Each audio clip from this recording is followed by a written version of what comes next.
ራሱን ለኛ አሳልፎ የሰጠ አምላክ ዛሬ ደግሞ ለሱ ራሳችንን አሳልፈን እንድንሰጥ ይጠብቃል ይፈልጋል። ክርስቶስ ኢየሱስ ራሱን ለኛ አሳልፎ እንደሰጠ እናውቃለን። በመስቀል ላይ እንደሞተ በሶስተኛው ቀን እንደተነሳ እናውቃለን። በደሙ እንዳነጻን እናውቃለን። እንዳጸደቀን እናውቃለን።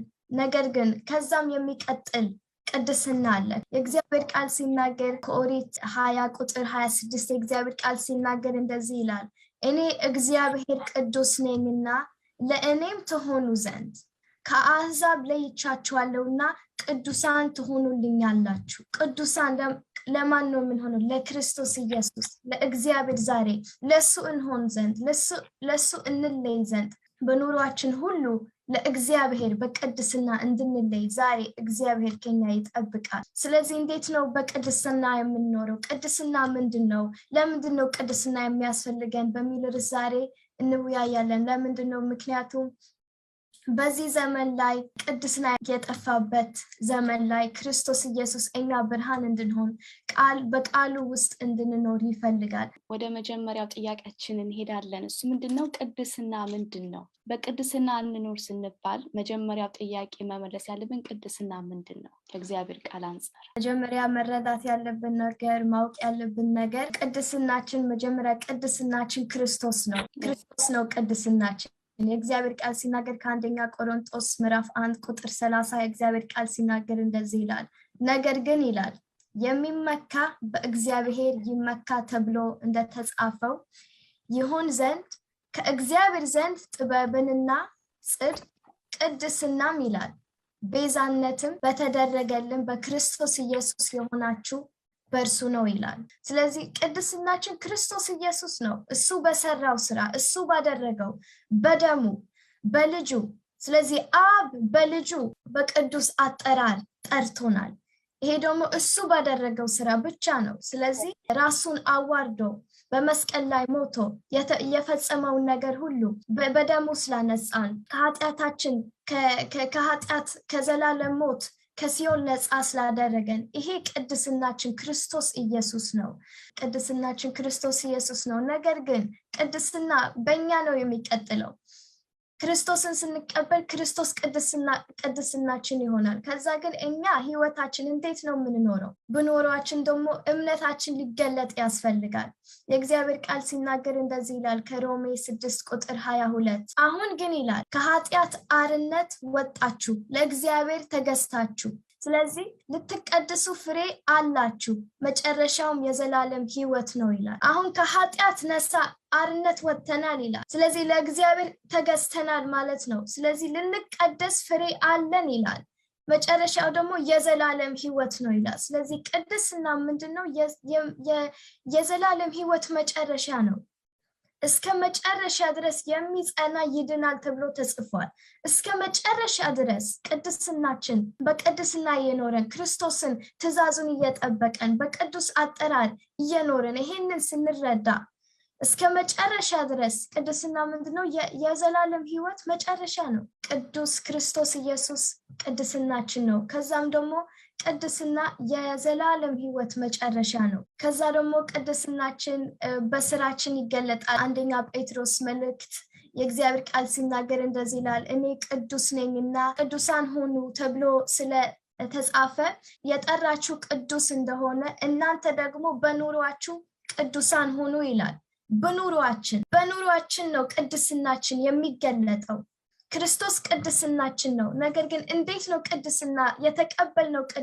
ቅድስና እንዴት ነው የሚታየው? በስራችን ነው፣ በአኗኗራችን። አኗኗር ደግሞ በሐሳብ ማለት ነው፣ በቃል ማለት ነው፣ በአነጋገር ማለት ነው፣ በምንሞላው ነገር እንዴት ነው በምንውልበት ነገር፣ በምናየው ነገር፣ በምናስበው ነገር፣ በምንሰራው ነገር በኑሯችሁ ቅዱሳን ሁኑ ተብሎ ተጽፏል። አሜን።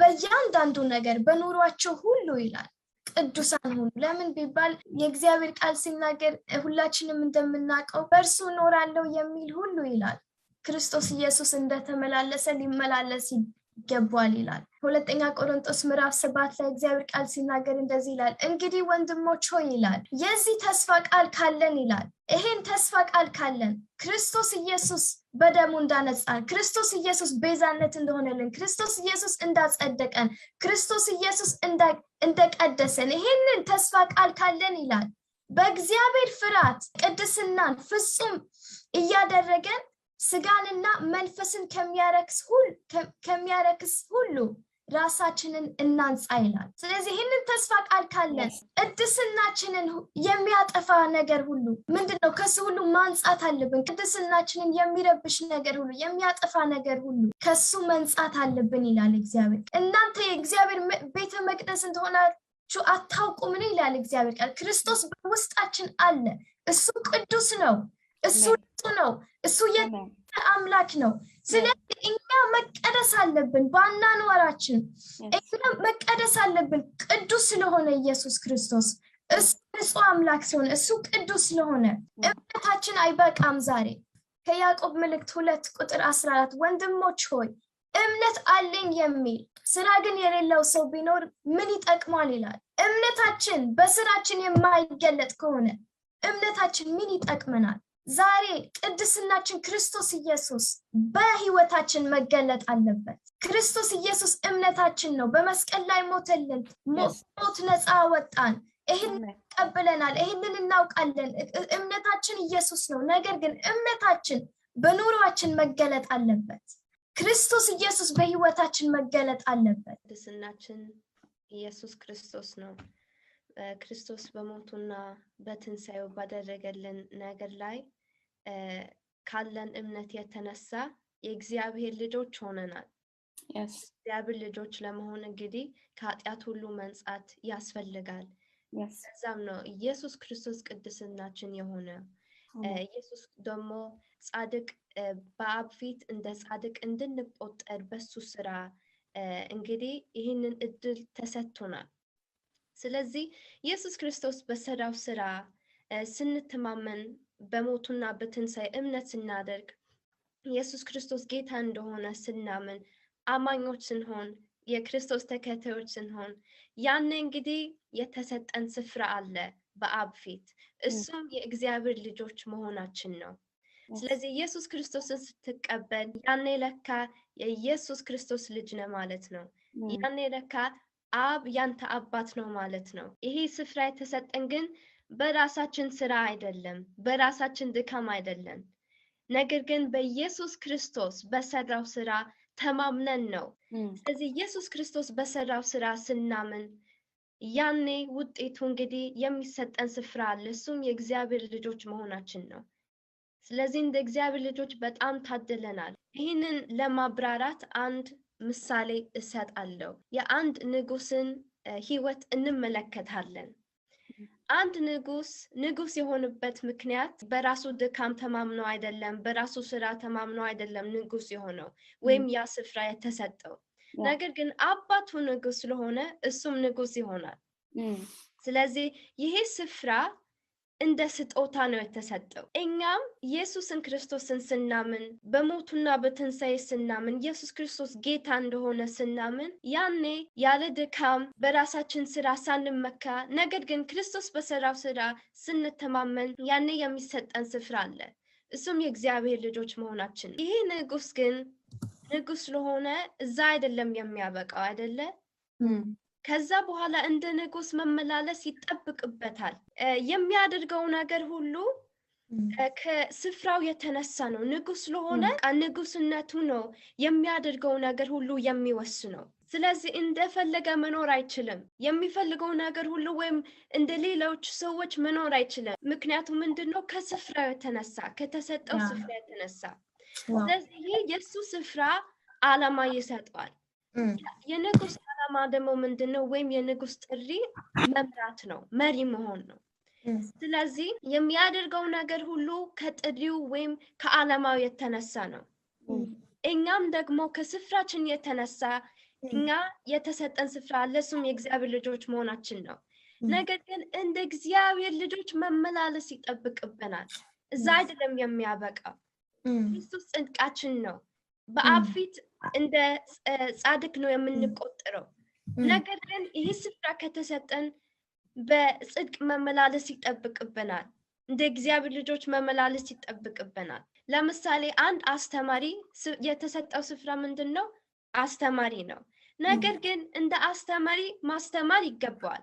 ያንን ጥሪው ወይም ዓላማ ማስተማር ነው። ስለዚህ ለምንድን ነው የምታስተምረው ብትለው አስተማሪ ነኝ ይላል። ስለዚህ እኛ ክርስቶስን የምንከተልበት ምክንያት ወይም በቅድስና የምንመላለስበት ምክንያት ከስፍራችን የተነሳ ነው፣ የእግዚአብሔር ልጆች ስለሆነ። ስለዚህ የምናደርገው ነገር ሁሉ ከስፍራችን የተነሳ ነው፣ የእግዚአብሔር ልጆች ስለሆነን ነው፣ የክርስቶስ ተከታዮች ስለሆነን ነው። ይሄ ንጉሥ ጥሪው ከስፍራው የተነሳ መምራት ነው። ለዚህ ጥሪ ታማኝ ሊሆን ይጠብቅበታል። ይህ ኃላፊነት አለበት። ለመምራት መሪ መሆን ኃላፊነት አለበት። ለዚህ ኃላፊነት፣ ለዚህ ጥሪ ወይም ለዚህ ዓላማ ታማኝ ሊሆን ይጠብቅበታል። ቆራጥ ሊሆን ይጠብቅበታል። ታማኝ ለመሆን፣ ቆራጥ ለመሆን ለዚህ ዓላማ መለየት ያስፈልጋል። ለጥሪው ታማኝ እንዳይሆን የሚከለክለው ነገር ሁሉ ከሱ መለየት አለበት። ለጥሪው ወይም ለዓላማው ቆራጥ እንዳይሆን የሚረብሸው ነገር ሁሉ፣ የሚረብሸው ልምምድ፣ የሚረብሸው ሰው ሁሉ ከሱ መለየት አለበት። ካልሆነ ታማኝ ሊሆን አይችልም። እኛም ለጥሪያችን፣ ለቅድስና፣ ለክርስቶስ ታማኝ እንድንሆን፣ ቆራጥ እንድንሆን፣ ታማኝ እንዳንሆን የሚያደርገን ነገር ሁሉ፣ ታማኝ እንዳንሆን ከሚያደርግ ልምምድ ሁሉ መለየት ያስፈልጋል። አሁን የእግዚአብሔር ልጆች ነን። ነገር ግን ጥሪያችን ምንድነው? እንደ እግዚአብሔር ልጆች ዓላማችን ምንድነው? እንደ እግዚአብሔር ልጆች የእግዚአብሔር ቃል ሲናገር በአንደኛ ዮሐንስ 3:10 እንደዚህ ይላል፣ እዚህ የእግዚአብሔር ልጆችና የዲያብሎስ ልጆች ይገለጣሉ። ጽድቅን የማያደርግ ወንድሙን የማይወድ ከእግዚአብሔር አይደለም። ስለዚህ ምን ማለት ነው? የእግዚአብሔር ልጆች በጽድቅ ይመላለሳሉ፣ ደግሞ ወንድሙን ይወዳል፣ እህቱን ይወዳል፣ በፍቅር ይመላለሳል፣ በትዕግስት ይመላለሳል፣ ራሱን ይቆጣጠራል፣ ክርስቶስን ይመስላል። ከጥሪያችን የተነሳ ነው እንግዲህ በቅድስና መመላለስ የሚጠብቅብን። እግዚአብሔር ቃል ሲናገር በኤፌሶን 4:1 እንደዚህ ይላል፣ እንግዲህ በጌታ እስር የሆንኩ እኔ በተጠራችሁበት መጠራታችሁ እንደሚገባ ተመላለሱ ዘንድ እለምናችኋለሁ። ከጥሪያችን የተነሳ እንደ ተሰጠን ስፍራ መመላለስ ይጠብቅብናል። ለምሳሌ አንድ ፖሊስ እንበል፣ ፖሊስ ነኝ ይላል። የተሰጠው ስፍራ ፖሊስ ነው። ነገር ግን ስራ ቦታ አይሄድም፣ ኦፊስ አይሄድም፣ ዝም ብሎ እቤቱ ቁጭ ይላል፣ ቲቪ ነው የሚያየው፣ ምንም አይሰራም። ነገር ግን ፖሊስ ነኝ ይላል። ስራ ገብቶ አያውቅም፣ ነገር ግን ፖሊስ ነኝ ይላል። ስለዚህ ፖሊስ መሆኑን መረጃ የለንም። ስለዚህ ፖሊስ መሆኑን ለማመን ይከብደናል በስራው መረጃ ስለሌለን። ስለዚህ እኛም ክርስቶስን ተከታዮች መሆናችን መረጃችን ምንድን ነው? በስራችን ነው የሚገለጠው። ሐና እንዳለችው በያዕቆብ ተጻፈ ጥቅስ እምነታችን በስራችን ነው የሚገለጠው። ስለዚህ የእግዚአብሔር ልጅ ነኝ ብንል፣ ክርስቶስ እንወዳለሁ፣ ክርስቶስ እንከተላለሁ ብንል መረጃችን ምንድን ነው?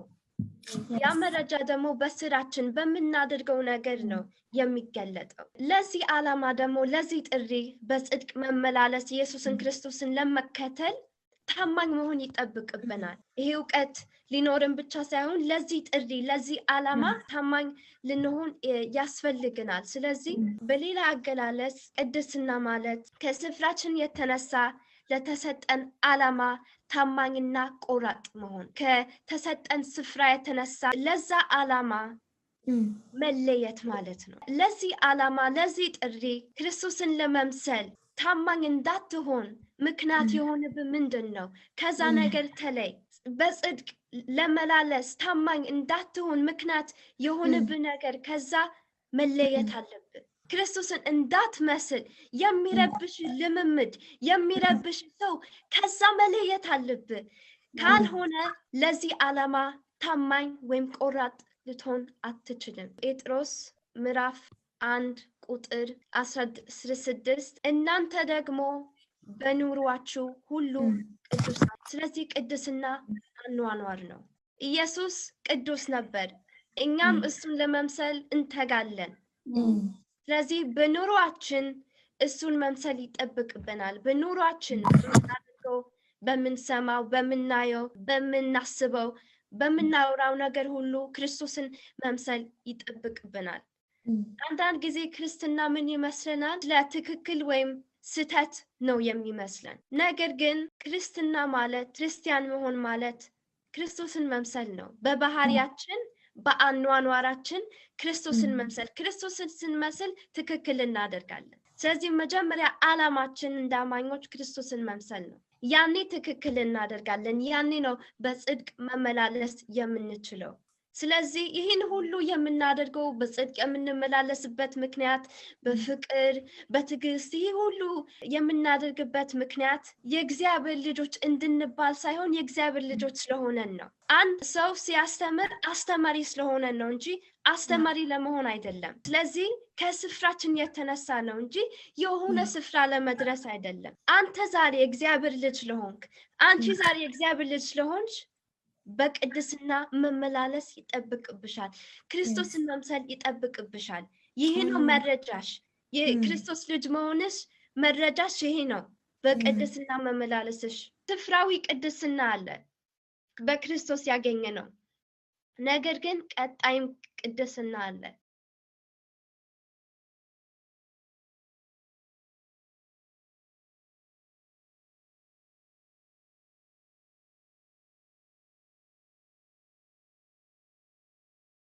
የእግዚአብሔር ቃል ሲናገር ምን ይላል?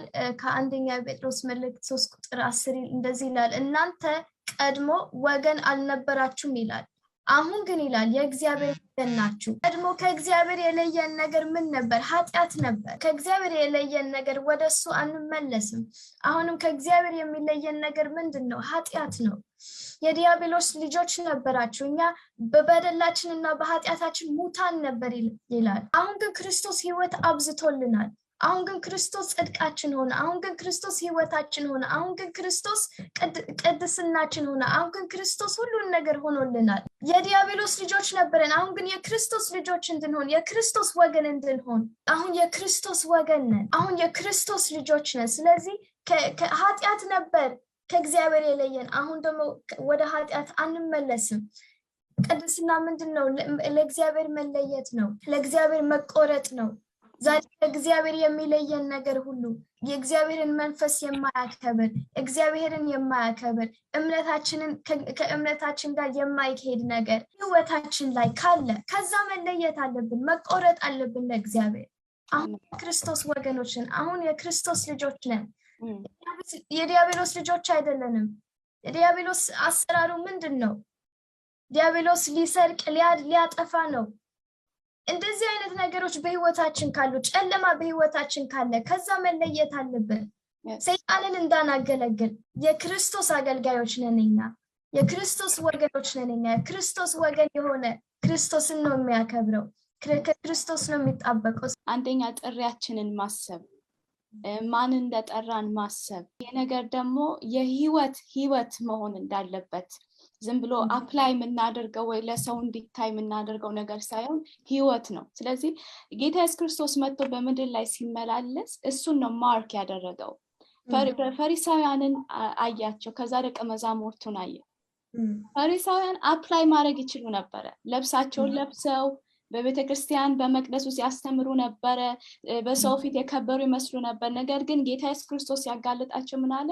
የምትኖሩት ህይወትና የምትናገሩት ቃል ወይም አፕላይ ያደረጋችሁት ለሰው የምታሳዩት ህይወት አንድ አይደለም አለ። ስለዚህ ምን አለ ጌታ ኢየሱስ ክርስቶስ? አገራችሁ አይደለም የሚወስነው ይህንን ነገር፣ ወይም ከተማችሁ አይደለም፣ ወይም ስራችሁ አይደለም፣ ወይም የወላጆቻችሁ ስራ አይደለም፣ የእናንተ በቃ ቦታችሁ አይደለም የሚወስነው፣ ነገር ግን እኔን መከተላችሁ ነው ብሎ ደቀ መዛሙርቱን መረጠ። አሳ አጥማጆችን መረጠ ጌታ ኢየሱስ ክርስቶስ። የውጫዊ ነገር አይደለም የሚወስነዋልና ህይወት መሆን አለበታል። ስለዚህ የነሱን ህይወት እና የፈሪሳውያንን ህይወት እና የደቀ መዛሙርቱን ህይወት ለእኛ ሊያሳይ ፈልጎ ወደ ፈሪሳዮቹ ሄዶ አይደለም ደቀ መዛሙርት ጌታ ኢየሱስ ክርስቶስ የጠራው። የተጠሉትን የተተውትን ወደ እነሱ ነበር የሄደው።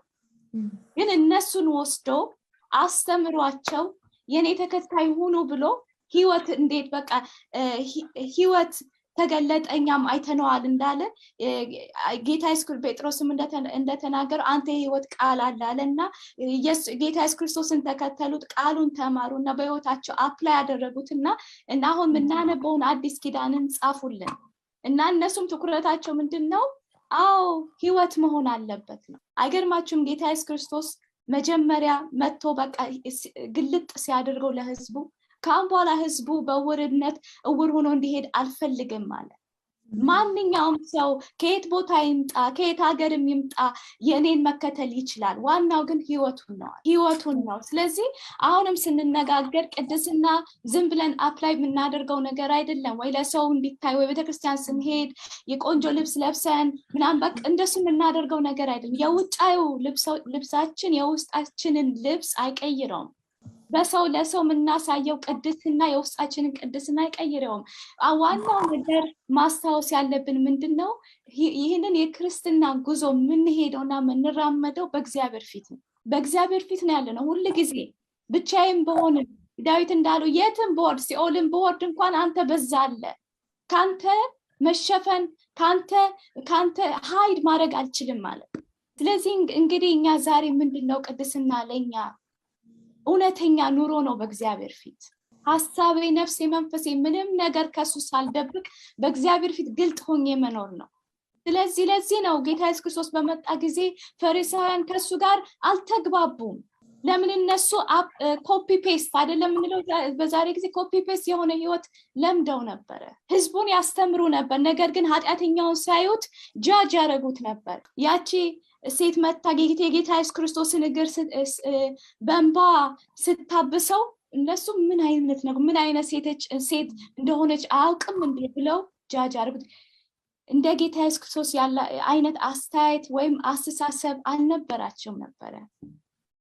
ስለዚህ ዛሬ ቅድስና ምንድነው? እግዚአብሔርን ደስ የሚያሰኝ ህይወት መኖርም ነው። ክብር ለእግዚአብሔር ይሁን።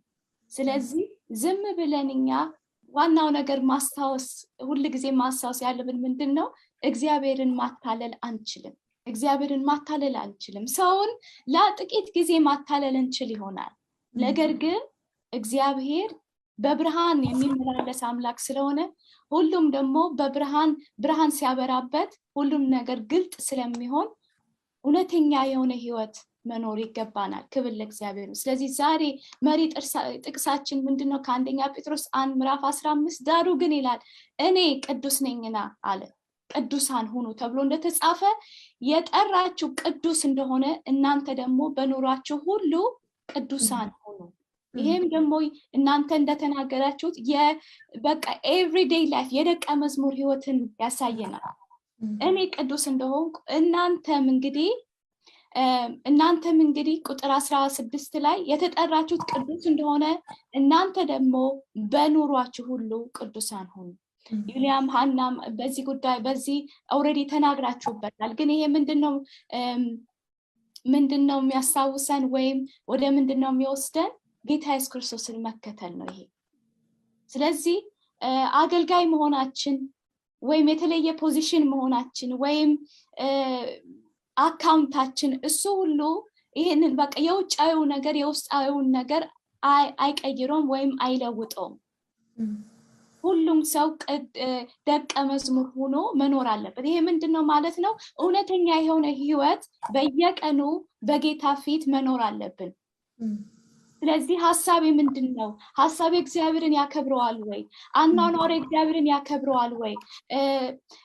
በቃ አካሄድ እግዚአብሔርን ያከብረዋል ወይ ብለን ማሰብ የቀኑ አለብን። ይሄን ደግሞ ለማድረግ ሁሉም ህይወታችንን በቃ በቅዱስ በሆነ መንገድ ወይም ይሄንን ቅድስና አፕላይ እንድናደርግ በህይወታችን የሚረዳን የእግዚአብሔር ቃል ነው። ስለዚህ ከእግዚአብሔር ጋር የምናሳልፈው ጊዜና ሰዓት በጣም ኢምፖርታንት ይሆናል ማለት ነው። ጥሪያችንን ማወቅ አለብን።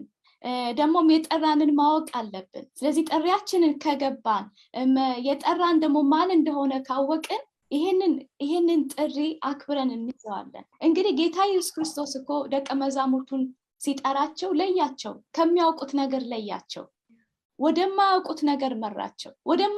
ወደማታውቁት ነገር ስለምመራችሁ እኔን ተከተሉኝ። እኔን ስትከተሉ ብርሃን ይሆንላችኋል። እኔን ስትከተሉ ይገባችኋል። እኔን ስትከተሉ አብራራላችኋለሁ።